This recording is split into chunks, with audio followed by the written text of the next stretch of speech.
Those of you who practice yoga probably know the greeting called Namaste. I thought I might start with that because it comes from my tradition, as well as it's more than a greeting. It is also a prayer. And what it means is I honor the place in you in which the entire universe dwells.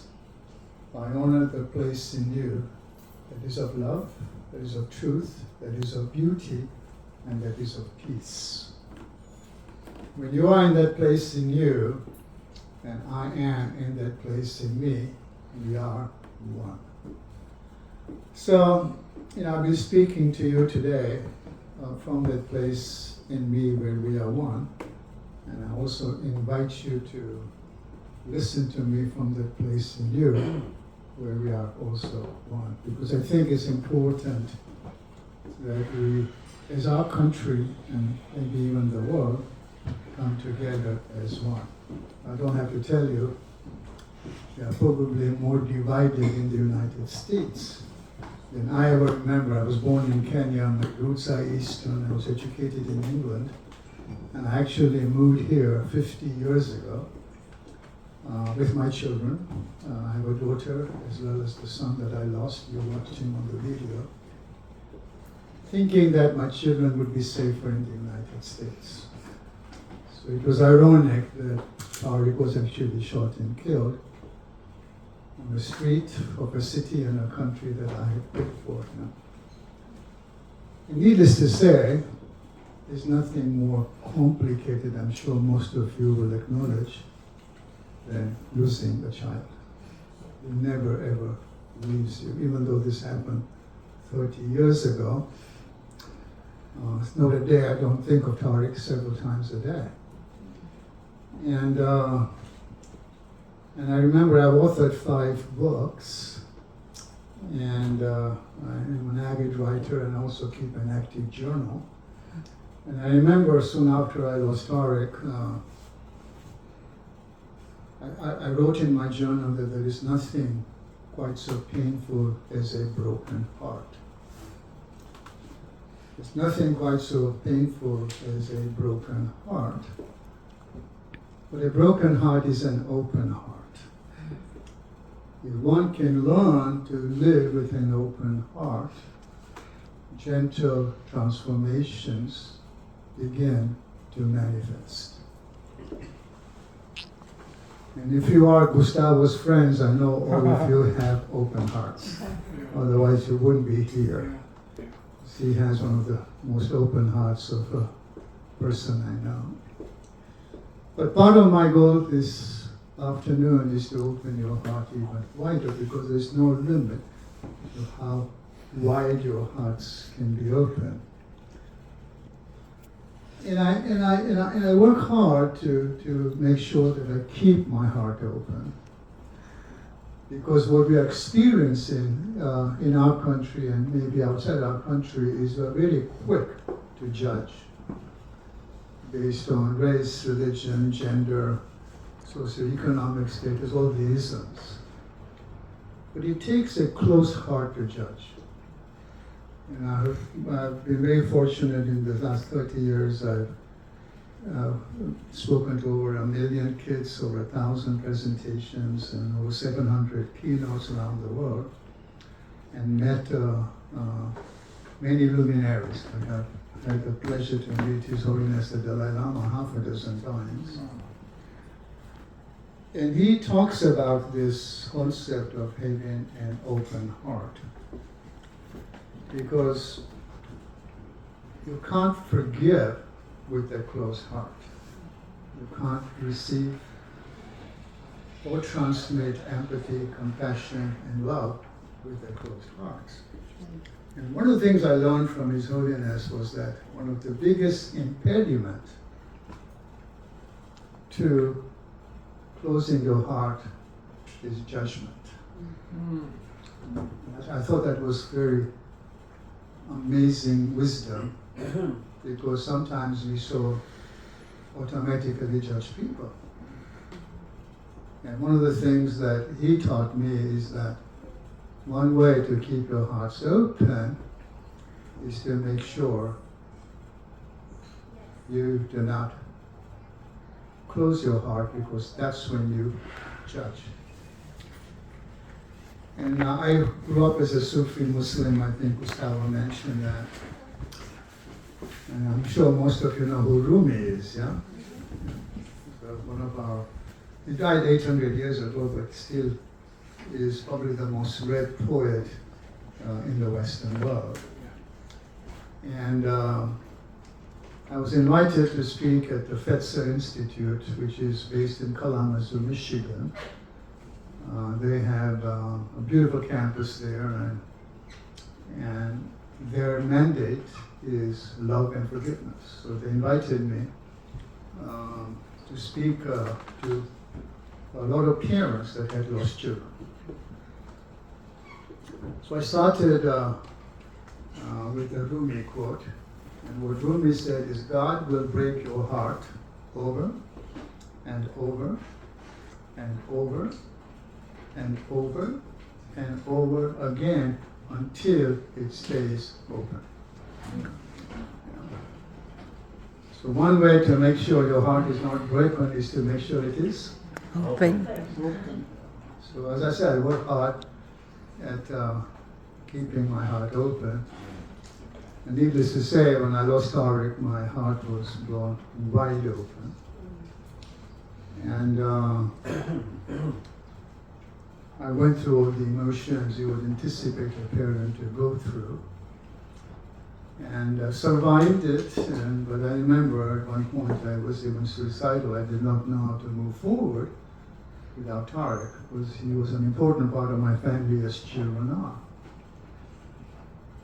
But sometimes in deep trauma and tragedy, there is a spark of clarity. You think about it, every saint has suffered the dark night of the soul. But it's not every saint. I think most of us that live in this world sometimes have to go through the dark night of the soul. You know, we all get hit. It's hard hits are part of life. So that spark of clarity, I meditate 2 hours a day. I used to meditate an hour a day. And I had my first out-of-body experience when I learned that Tariq had been shot and killed. And I believe in God. And I believe I went into the loving embrace of God. I don't remember how long I was gone for, but he held me in a loving embrace for what seemed like a long time. And then when the explosion subsided, he sent me back into my heart with the wisdom that there are victims at both ends of the gun. I really didn't quite get the wisdom of their download. But later I found out that we have a huge problem with youth violence. You wouldn't believe this, but we lose a young soul like Tariq every hour in the richest nation in the world. I mean, I can't tell you how many, over 400 school shootings we've had. And I couldn't quite understand that, because it's not about money. We have plenty of money. Often we do whatever we want to do. And we can spend trillions, a big number, or billions of dollars on wars on foreign soil. And yet, every single day, right in our own backyard, our defenseless children are being wiped out in a frenzy of bizarre violence. Does that make any sense to you? It didn't make any sense to me. I'm thinking, why aren't we doing enough to make sure we don't lose so many young souls? Now, I didn't know much about youth gangs. I speak half a dozen languages. My education was in mathematics and finance. And I worked essentially in international finance. So I traveled the world, coming from London, changed planes, and flew to Tokyo. And then it literally took all of my willpower just to climb out of bed. But looking at this tragedy, I saw that, sure, it's easy to see that my son Tariq was a victim of the 14-year-old gang member, Tony. And you met him on the video. But I also somehow in my heart saw that Tony was a victim of society, of American society. This doesn't happen in other countries to the extent it happens here. In fact, the economists looked at about 25 first world countries like ours and added all the kids that die in those 25 countries and took the total and multiplied that by 11. That is how many we lose in the US. So when it comes to violence, we are a very poor role model. There's a lot of good in this country, I do agree. I love my country, I'm sure all of you do. A lot of opportunity if you're willing to work hard. When it comes to violence, we are a very poor example. And that's important to get because being the only superpower in the world and being the richest nation in the world, we have a tremendous impact on the global culture. Whatever happens in the United States eventually happens in the world. If you travel the world, what do you see? Right? McDonald's, KFC, Starbucks, SUVs, American music, American movies, you know, and you know, at some level, we are also now exporting our violence. Sure, we are exporting the good stuff. We are a free, democratic, meritocratic society, although that could be challenged too right now. That's a different topic. But we still are exporting our successful model. It's amazing what we've done in 250 short years. But we really need to address the issue of violence. So what I saw in my tragedy is that the enemy was not the 14-year-old who took Tariq's life, rather the societal forces that forced many young men and women to fall through the crack and get involved with gangs and crimes and drugs and alcohol and weapons. That's the real culprit. And you could take the position, he killed my one and only son, he should be hung from the highest pole. And how does that make a better society? So somehow I had empathy for Tony, and 9 months after Tariq passed away, I founded the Tariq Khamisa Foundation. It's named after him, with the mission to stop kids from killing kids by breaking the cycle of youth violence. And essentially started with three mandates. First was to save lives of children, because it is important to them. Second was to empower them with the right choices so they don't end up in lives of gangs and crimes and drugs and alcohol and weapons. And third, to teach the principles of nonviolence, of accountability, of empathy, of compassion, of forgiveness, of peace building. We're not going to wake up one day and find out that the world is at peace. We all have to proactively work at it every single day. And I started with a very simple premise, that violence is a learned behavior. And if you accept that as a truism, it follows that nonviolence can also be a learned behavior. But you have to teach it. Kids are not going to get that through osmosis. Tony wasn't born violent. No child is born violent. And where do they learn violence from? They learn it from us adults. So I don't believe as adults, I often speak to kids and apologize and tell them that, you know, we adults haven't done a good job in making sure that you are safe. Because you are not safe. Soon after I started the foundation, I reached out to Tony's grandfather. You met him on the video. It took me 5 years to go meet Tony. Hard to come eyeball to eyeball with the person who took the life of your son. It's hard to do.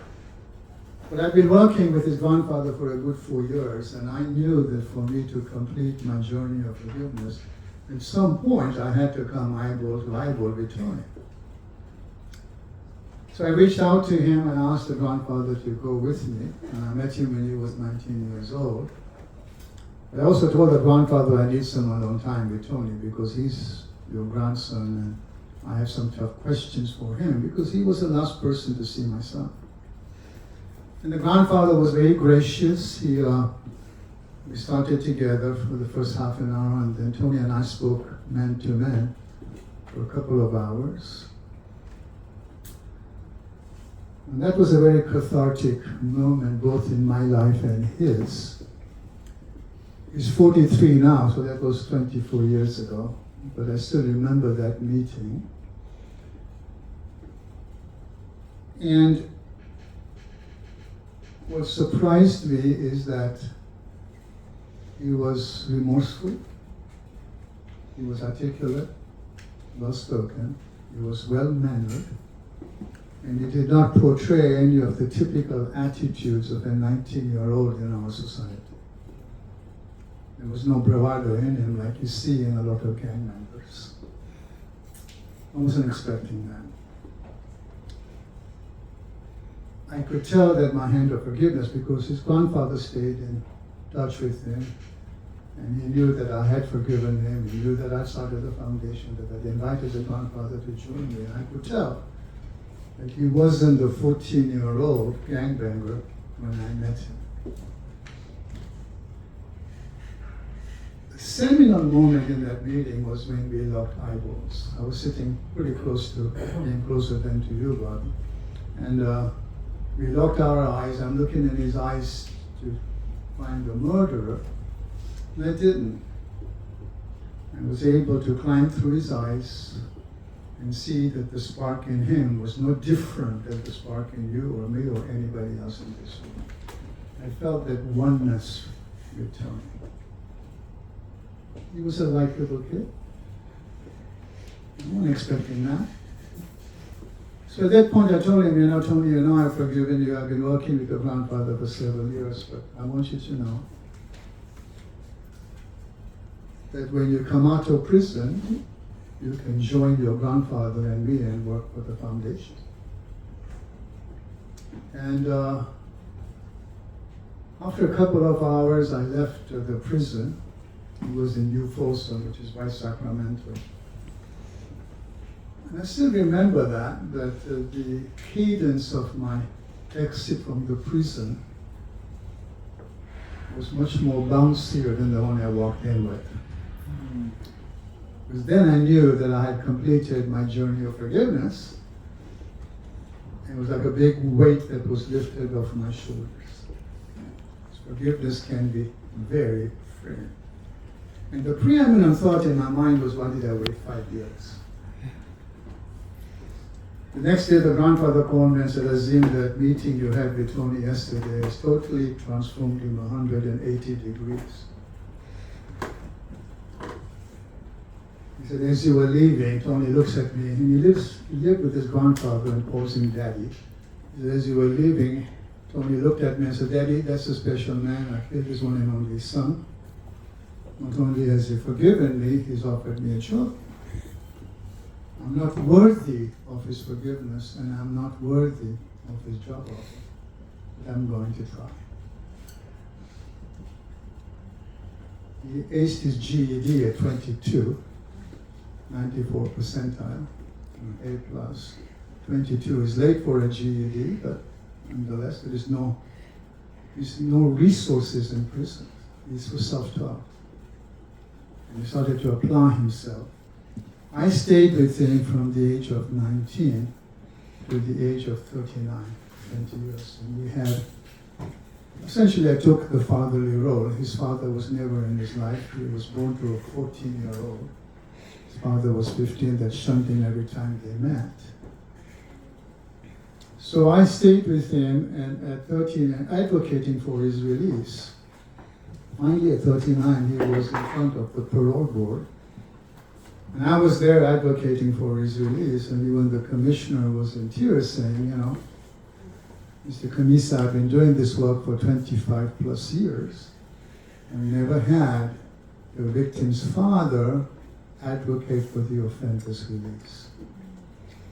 And I said, no, he's got work to do, not behind bars. He can come work at the foundation, and you can tell he's not the same person he was when he was 14 years old. And I said, we reach, the foundation in 30 years has reached 2 million kids. I've personally given presentation to over 1 million. We reach tens of thousands of kids every year. I said, think about the power of Tony on stage with me. And when he shares his testimony, he can save a lot of other kids. So release him. And Tony won't release. I mean, Tony, normally when you go in front of the parole board, you don't normally get released the first time. Sometimes you never get released. There are many cases like that too. So he came out in 2019, so about 5 years ago. And now he volunteers for the foundation as his grandfather and I have for almost 30 years. And we're often on stage together, and he's looking at the kids and saying, when I was 11, in 6th grade, I joined the gang. When I was in 8th grade at 14, I shot and killed Mr. Khamisa's son. I wish I can turn the clock back. Obviously, that's not possible. I wish it was. I'd get Tariq back. Think about how many 11 years old, because we specialize from 4th grade to 10th grade, how many 11 years old that are thinking about joining a gang will change their mind when they listen to Tony. And they do. We have best practice. We've been tested by most universities in San Diego, and we've got some very good ones. And we created over these 30 years a safe school model, which has 4 programs. The first is a live assembly, which I was doing with the grandfather, and now I do it with Tony. And then we have a 10-week curriculum, which is grade specific. There are 3 levels to it, 4th and 5th, 6th and 7th, 8th and 9th. And we create a peace club on campus, and then we have a mentoring program for the kids that are on the slippery slope, like Tony was. And then UC Berkeley invited us to create a program for parents, because parents are also very traumatized. And we now have a program for parents in partnership with UC Berkeley, based on restorative practices, which is more from restorative justice. And if we have time, I can talk more about it in the Q&A. And during COVID, we created a program for teachers, because teachers are very traumatized too.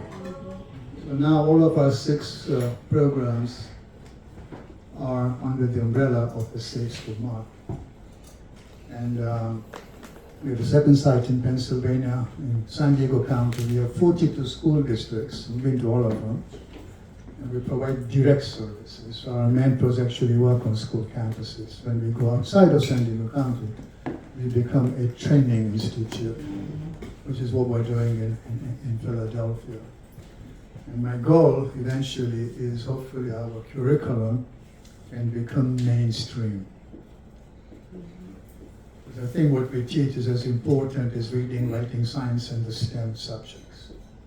Only 35% of our country has an undergrad degree, only 14% have a master's degree, and 3 or 4% have a PhD, but they all become parents. Yeah? And I believe that it's important that we bring and teach what we are teaching in terms of socio-emotional resiliency and accountability, empathy, compassion, forgiveness, is something that we'll do. I just spoke at San Diego State, and this young man came up to me and says, Mr. Khamisa, I just graduated with a degree in finance, and I have a job at Wells Fargo Bank. I said, well, great. And he says, all of that is because of you. And I said, well, tell me more. When I was in 7th grade, he says, you came and spoke to my inner city schools. And I was so moved with your story that I decided to make you my role model and not follow my older brother, my father, and my grandfather, who were all gang involved. Yeah? His kids will not be gang involved. So I think it's important to teach, although we are not there yet, As a nonprofit, and I spend a lot of time raising money because we have several schools waiting for our program, but we don't have the resources because it takes staff.